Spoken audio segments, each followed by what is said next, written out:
हमरा तो गोल के गोल भपोले लगत। हेलो है गर्मी के दिन बा। है बेंजी वाला का बजाओ त ओ जानू लागत जा आज यात्रा गोले तलियो गोने से भैया रजाई ले ले हम करिए के रजाई इनके के काटी तलु तो ऊपर फेंक दे। हे गर्मी में जार लगे छो तोरा और लगे तोरा गर्मी में गर्मी वाला गीत बजाओ तो गर्मी में जारा वाला गीत रनिंग वाला रनिंग सब पर भूखे रह गीत गाना ही में जकार्ता के जोग मत ना सक हम देखत नहीं पैसा खातिर केहू के फंक्शन मत बिगाड़ पैसा खातिर केहू के फंक्शन रहुआ मत बिगाड़ पैसा 2 रुपया कमाए के चलते आवाज तार भस गइल आ तबो रोज गावत तरह काहे आवाज भाषा के काहे गावत रुपया खातिर आ जकार्ता के जब फंक्शन आज बिगड़ता गावत तरह तो बुझाता कि हमर कर्मू भैया के बाबूजी नहीं खन बुझाता कि ताहर बाबूजी मर गए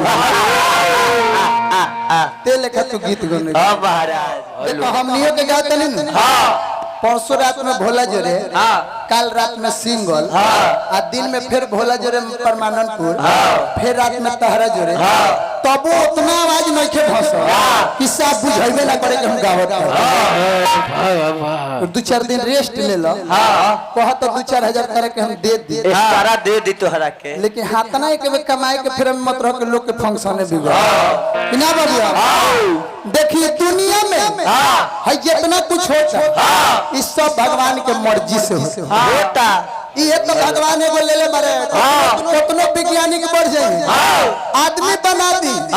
लेकिन है बोलता उनका बस के नहीं खेजे बना दे ए दुनिया में जे जैसन करी ओकरा औसने मिली बिना बगे काहे स्वयं कृष्ण भगवान गीता में कहले बारे देखो मृत्यु हम ही दिले जन्म हम ही दिले बसरते हम अपना पर अजस ना लेले ई करवाई ले दूसरे के हाथ लोग कहे कि फला एक्सीडेंट को गइले फलना बीमारी के चलते मर गए लेकिन सत्य ई बात ई सब हम ही करी कि ना बात है चल भाई देखो तू गीत गाने मन से नहीं खदा काहे तार आवाज काम करत नहीं यही कारण तो मन से नहीं खदा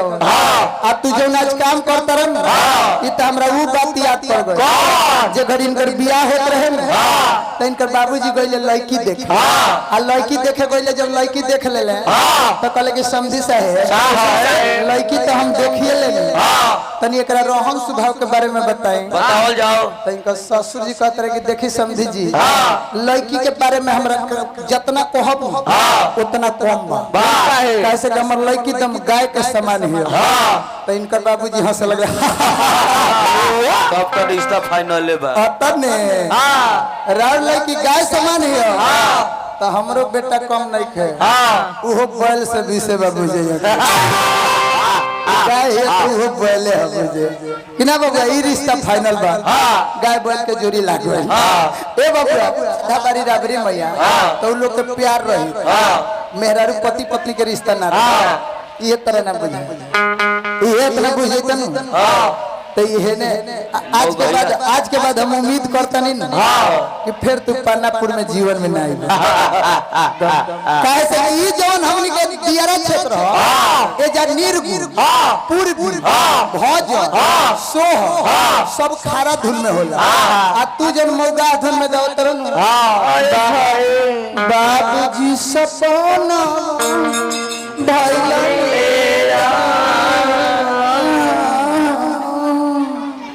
बुझाता कि बाबूजी बुझाता कि गावत है कि कोहरत हमें समझ के प्राण त्याग ले ले श्राद्ध का होला ये पर ध्यान दे ओ परम पिता परमेश्वर के नाम पर जो हमनी के श्रद्धा व्यक्त करिले सो यानी दान पुण्य करिले सो हालांकि व्यास दान करे वाला चीज नहीं कोनो हमनी के पंडित जी नहीं कि दान ले व्यास को चाचा के नाम पर पुरस्कार दे दहल जाए ताकि व्यास भगवान से यह प्रार्थना करे कि हमनी के चाचा स्वर्ग में स्थान मिले चाचा के स्वर्ग में स्थान मिले तो हम ही ना कहो कि दान करी हम ही कहो कि चाचा के नाम पर व्यास के कुछ 2-4 हजार दे देवे ताकि उहो ब्याह सरवल जास्त कहस कि ना गइलनी है पानापुर में अलबत रुपया मिलत रहे। हालांकि तू रुपया लाइक गीत गौनई गावत नहीं ना ना तो दियारा क्षेत्र में गीत गौनई होके तो 5000 लोग ऊपर से लेके जाला भले 5000 के गावे तो 3000 पर आके गावेले काहे 3000 पर गावेले 10000 ऊपर से लोग दे देवे तो उनका फायदा भइल कि ना। हां जी आज तू 14000 पर आवत रहा 500 रुपया तेरा छूट मिलत है तो बतवा दोनों बराबर है हो गइल कि नहीं तो तहरा उनका में बराबर। लेकिन फर्क इतने रही कि उ दियारा क्षेत्र के ठाट गावेले सुदर्शन भैया आवेले वो मगहे के होंगे लेकिन जब इन्हें आवेले तो ये नहीं लेखा गावेले तू अभी बउआ हुआ जब घूमबन तब तारा पता चले कि केने कैसन अभी घुमा घुमा दोस्त यूट्यूब पर से लोग तरह के बाल लेता तो राकेश भैया के एक आदमी ले जाके होने क्लास करत रहे कि का हो तोरा कैसे नहीं कहले रहनी है ब्यास बनेला आय मौगहिया जवान एकरा गावे हो त त मौगहिया ई मगहिया जवान नहीं त मौगहिया जवान बा मौगात रहा मौगहिया जवानी बा देखी पतो कई जना बारे 4 जना पतो 4 जना अच्छा केने केने पतो बाल देखी पतो लोग के लेवे के बारी आई न त आगारी रहेला हां कहे अब देवे के बारी आ जाओ तब पीछे हो जाओ काहे ससुर मोबाइल में ना तो लोग के नाल लहल हो मत बोला ससुर मोबाइल में तो नाल लहल हो तनी बंद करो केहू के सास मर जाओ ना तब देखिए उनकर तेज आई जन छोटकी पतोहिया हो जाके ससुर के गोड़े तर लगे अरे अम्मा जी अरे अम्मा जी